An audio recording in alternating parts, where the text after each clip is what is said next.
প্রিয়জনেরা, আমরা সবাই আমাদের জীবনে ছোট বড় প্রকল্প পরিকল্পনা করি এবং সেগুলোকে বাস্তবে রূপ দিই।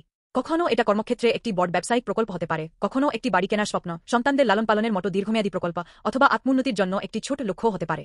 এই গুরুত্বপূর্ণ জীবন প্রকল্পগুলোকে সফলভাবে এগিয়ে নিয়ে যাওয়ার জন্য সবচেয়ে বেশি কি প্রয়োজন? এটি জ্ঞানী পছন্দ।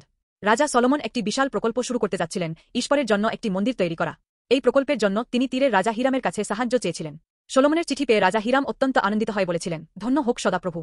তিনি দাউদকে একজন জ্ঞানী পুত্র দিয়েছেন যাতে তিনি এই মহান লোকেদের শাসন করতে পারেন। তিনি সলোমনের জ্ঞানকে স্বীকৃতি দিয়েছিলেন এবং মন্দিরের নির্মাণের জন্য প্রয়োজনীয় সিদার এবং সাইপ্রেস কাঠ পাঠাতে সানন্দে প্রতিশ্রুতি দিয়েছিলেন। 1 রাজাবলি 5-7 ডিসেম্বর। ঈশ্বর কর্তৃক সলোমনকে প্রদত্ত জ্ঞান একজন বিদেশী রাজার দ্বারাও স্বীকৃত হয়েছিল, যা শান্তি প্রতিষ্ঠাও এবং ঈশ্বরের মহান প্রকল্প সম্পাদনে একটি নির্ণায়ক ভূমিকা পালন করেছিল। এই অনুচ্ছেদটি আজ আমাদের জীবনে গুরুত্বপূর্ণ সিদ্ধান্ত নেওয়ার সময় প্রয়োজনীয় বিচক্ষণতা এবং অন্তর্দৃষ্টির গুরুত্ব তুলে ধরে। কেবল অনেক কিছু জানার বাইরে সঠিক বিচার করতে এবং মানুষের বিশ্বাস অর্জনের জ্ঞান কোথা থেকে আসে।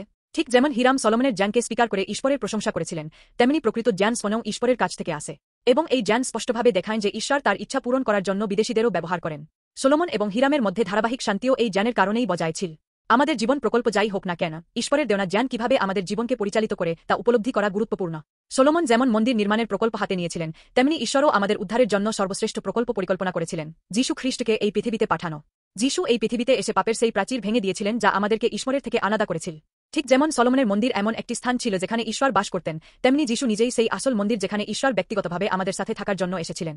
ক্রুশে মৃত্যুবরণ করে এবং আবার জীবিত হয়ে যীশু আমাদের জন্য ঈশ্বরের সাথে চিরকাল থাকার পথ পুরোপুরি খুলে দিয়েছেন।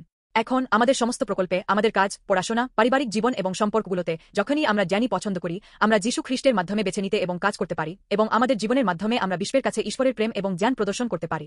বন্ধুরা, আপনার জীবন প্রকল্প কি? যে প্রকল্পই হোক না কেন, তাতে যীশু খ্রিস্টের উপর নির্ভর করুন এবং জ্ঞানী পছন্দ করুন।